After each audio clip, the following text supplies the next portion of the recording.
quand la Chine devient le Club Med. Alors là je suis au...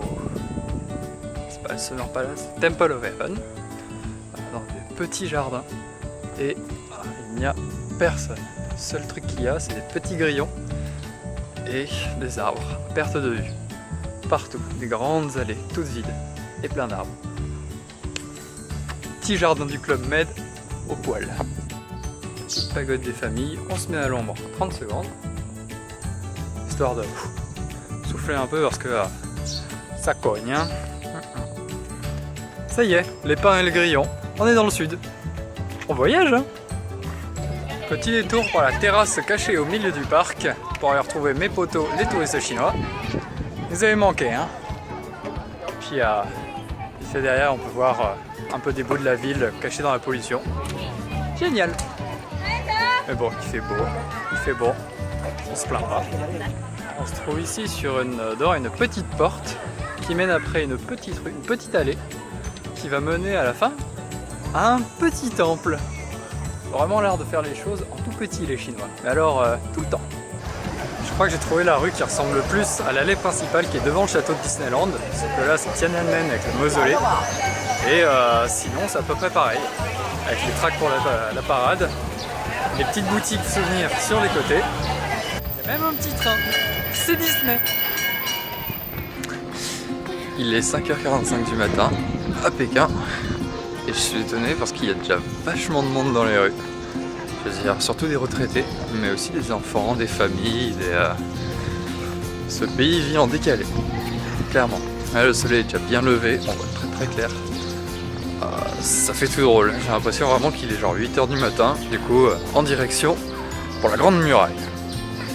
La Chine, la vraie, c'est quand même d'avoir tous les magasins de touristes à l'entrée de la Grande Muraille. Comme vous pouvez le voir, je suis pas seul, mais ça y est, on arrive enfin. Début de la Grande Muraille. Il fait chaud, plein de jeu, et c'est long. Et malgré les 3 petites gouttes, c'est pas ça qui m'a mouillé. C'est fait que ce soit très dur. Arrivé à la dernière tour la plus haute du mur de Badalie, il y a quand même un truc qui me dérange. C'est que genre là, on voit pas beaucoup, mais il y a max de monde. Là, c'est la montée d'eau et si on voit plein de petits points avec des centaines de personnes. Et là, il y a une partie du mur qui descend et il y a genre 10-20 fois moins de monde. Alors pourquoi? Je ne sais pas. Mamie derrière en tout cas a l'air vachement intéressée par ce que je dis. On va sur la descente. Là où il n'y a personne, c'est quand même super pentu. Je sais pas si on se rend bien compte, mais là il y a bien une petite pente comme ça. Au calme. C'est parti. Petite collation du matin. Sur ma muraille. Sans touristes. Sans problème. Ils sont tous agglutinés sur le côté. La bêtise des autres fait le bonheur de certains. Partie sud du mur à présent. Même constat. Toujours personne. Toujours aussi pentu. C'est pas des marches de gnognotte. Hein. Lentement, mais sûrement. Ça y est, on est en haut. On est là à 888 mètres de haut, de montée. Dur pour les petites jambes. Mais on est content. On est très content. Il y a une petite pluie fine, juste assez pour rafraîchir. Comme si on ne s'est pas déjà assez mouillé comme ça. C'est une bonne journée. Je crois que je viens de rentrer dans le parc le moins cher de Chine. Pas le moins cher genre gratuit, le moins cher où on paye quand même quelque chose. Parce que le parc est à un coin. Puis comme on n'a pas eu déjà assez de marche avec le mur de Chine, c'est reparti pour la plus grande colline de Pékin.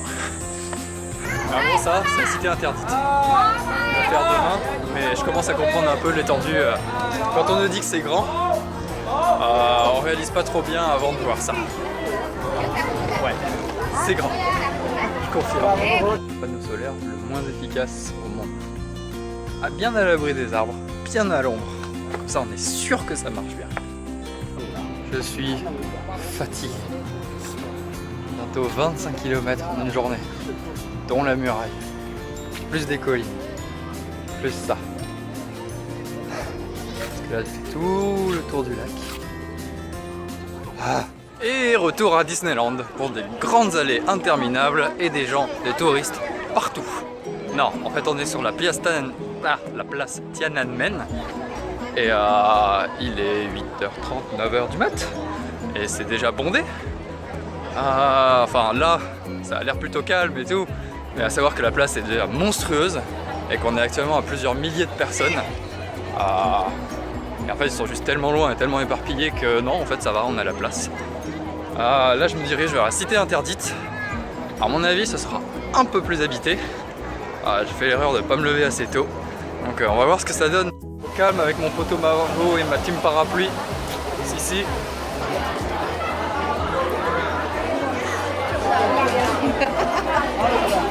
Alors un trône dans une salle, pas grand chose.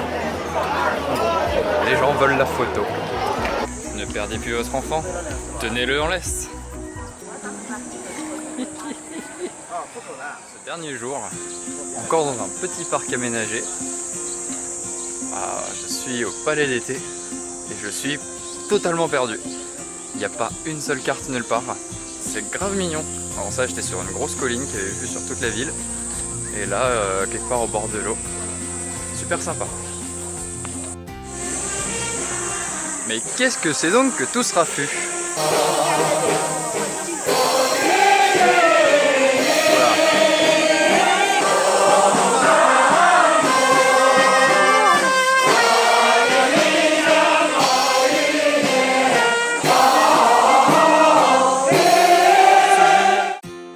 Ça y est, j'ai trouvé le point de vue qu'il y avait sur le guide que j'ai suivi pour venir à Pékin. Mon séjour est enfin complet. Posé sur mon rocher.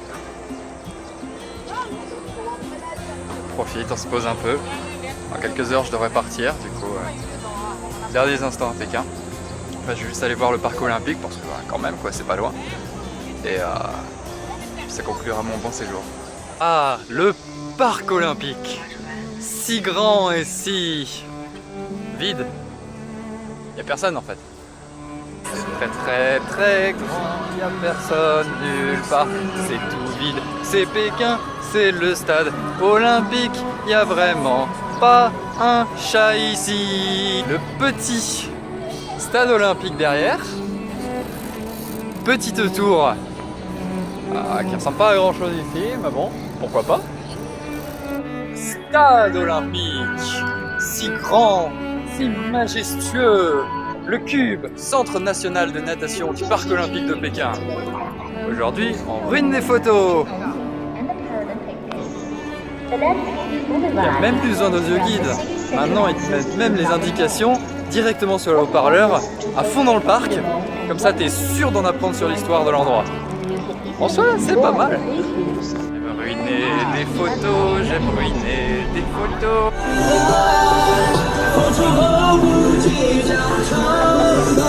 Et voilà, après le parc olympique, ça conclut ma visite à Pékin. Maintenant, direction la gare, retour Shanghai.